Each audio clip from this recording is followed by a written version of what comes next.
Hey, good afternoon, Colorado. An exciting Friday. Josh Helmuth here alongside Bryn Carmen. The State Fair is here. I know. It just kicked off over an hour ago in Pueblo. Yeah, we've got all team coverage, full team coverage for you all day long. Our evening anchor team, Bart Betzel, Heather Skold, they're there already with the details you're going to need for your trip and what to expect this year. We also have Storm Tracker 13 meteorologist Chris Larson giving us a first-hand look at all the rides and maybe some of the food. He must be having a terrible time. Bart, Heather, what can people expect the next several days? Well, lots of excitement. There's lots of fun, food. What could go wrong at a fair? I mean, it's so much fun to be here. This is the best of the best that Colorado has on display. The 150th year that it's been in business. The gates just opened about an hour ago. We've seen a steady trickle of people coming through and just ready to experience all the fair has. They're excited. The brand new West Gate here. We have the Southwest Motors Arena behind us, the Lamb Barn in front of us. This is kind of ground zero for the 150th Colorado State Fair. Can't say enough about the atmosphere. We can smell some of the food drifting over here. It is lunchtime. We haven't eaten yet, so you know where we're going to be in about 5 minutes or so. But fair goes on for about 10 days. It's going to wrap up September 5th, Labor Day. That's the last day. $14 for adults, $7 for kids. A great deal for all they have to offer here. Yeah, and we'd be remiss not to mention the hours that it's open. Weekdays, it will be open from 3 p.m. to 11 p.m. Weekends plus Labor Day, 11 a.m. to 11 p.m. Lots of fun. In fact, if you're 12 and under, you get in free today. So parents, you might want to take note.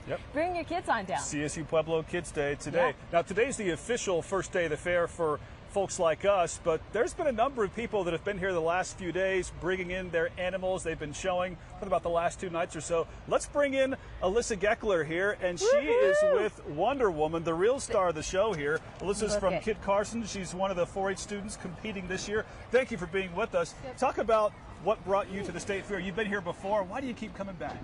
It's just a great opportunity to have fun, and it gives me a chance to bring up my showing skills. Yeah, you're competing in the Showmanship with Wonder Woman. I want to know why you named her that. Because when I was feeding her once, she kind of knocked me over while I was trying to grab her feed pail because she thought the feed pail was very important to her. Of course.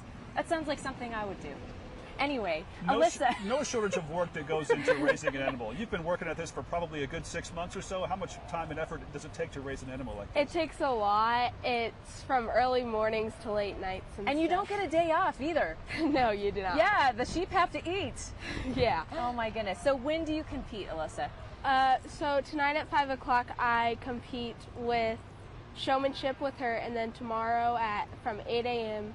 till the show's over, I compete in market class. Awesome. Well, we wish you the very best. We know Wonder Woman was talking back to us a little bit. She's missing her companion inside the pavilion here. She's quiet all of a sudden, but she was making quite a bit of noise, just waiting for her turn to get on, obviously. We look forward to watching you compete tonight, Alyssa. That's awesome. Thank you. Well, that and much more here at the fair. Come on down. There's something for everyone, not just the animals, but also so many other competitions. There's a mullet competition. Tomorrow, I'm not entering. Wigs aren't allowed. I don't think. Maybe next year. It's close, maybe. It's going to take a year or so to prepare for that kind of competition. But there's a slopper eating contest as well.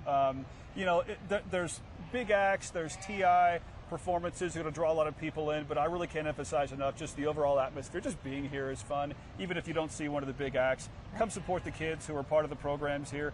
Come support the local businesses in Pueblo who benefit from the State Fair in a big way. Yeah.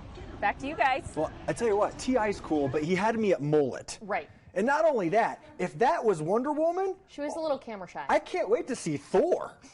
I mean, my goodness. Love the names. Maybe Thor was in the pavilion and she wanted to get back to him. If I'm at the fair and I see pygmy goats, it's game over. I'm just going to have fun, do the rides. I'll be over here with the pygmy goats. Right. I'll meet you later. Oh, so good to see that. And it's, of course, lunchtime. If you're not already hungry, you're going to be soon. Chris Larson has the lucky assignment this afternoon, checking out all the vendors and the fair food favorites. Wearing a power shirt.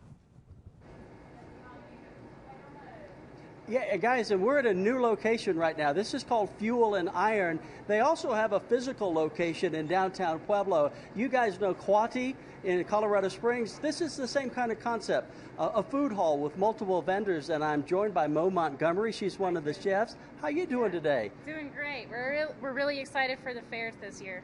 So today we've got Steel Crescent Kitchen here, but you've got 5 different vendors that are going to be kind of rotating throughout the fair in the next couple of days. Yeah, that's right. We're featuring 4 of our 5 chefs that will be at the food hall. So today is the Steel Crescent Kitchen. We also have a ramen concept, we have a plant-based concept, and then a taco concept. It looks awesome. Are you guys kind of excited to be here on the fair and kind of introduce the fair crowd to your concept? Oh yeah, so most of the chefs in this food hall grew up in Pueblo. They've been going to the fair their whole lives, so it's really exciting to be part of it. We've all spent time at the fair working one service or another. Just real quickly, tell me where your physical location is in Pueblo. So we'll be opening before the end of the year. We're at 400 South Union Avenue. That's at the corner of Union and B Street in the old Holmes Hardware building. Mo, thank you so much. As I said, we've got Steel Crescent Kitchen here, and we're going to kind of walk into the kitchen right now, and they're cooking up. This is the special on the menu today. They've got po' boys. They've got shrimp po' boys. They've got catfish po' boys, and they've got oyster po' boys. So we've got some fresh shrimp in the fryer here, and I'm going to spin around behind Pete and talk to Ed. Ed is the chef. You're a class. You went to the Culinary Institute of America. I sure did. But now you've got a cool little food hall concept in Pueblo. I couldn't be happier and more excited to do something here in Pueblo. Your hometown, and you come back, and I'll be able to have an entrepreneurial spirit with the rest of my amigos here. So I'm really excited. Well, what are we going to make right now? We're making a shrimp po' boy there. It's got some Pueblo chili aioli, which is a garlicky mayonnaise type thing with, of course, Pueblo chilies. Okay. And pickles, lettuce, good old tomatoes on a nice baguette there. Okay. And a beautiful fried shrimp. What are we going to bring? We're going to bring over some shrimp. It's breaded with, what is it breaded with? It's a cornmeal and some buttermilk there, so it's delicious. That Nice and looks good. crispy. Right. So you've got your shrimp po' boy, you've got your fried oyster po' boy, and you've got your catfish. Wow, it looks the good. restaurant will have a few more and a muffaletta, those sort of things there. Okay. So, but we're I'll let you offering. flip it over, put it together. Whoops. Ed, Tomato down. you're gonna cut it in half. Cut it in half, and we'll give it some spicy potato chips. Okay. Now, Ed, I got a favor to ask. Yes, sir. Can you hold this? Because Absolutely. what I'm going to do is you got to point that thing towards me. Okay.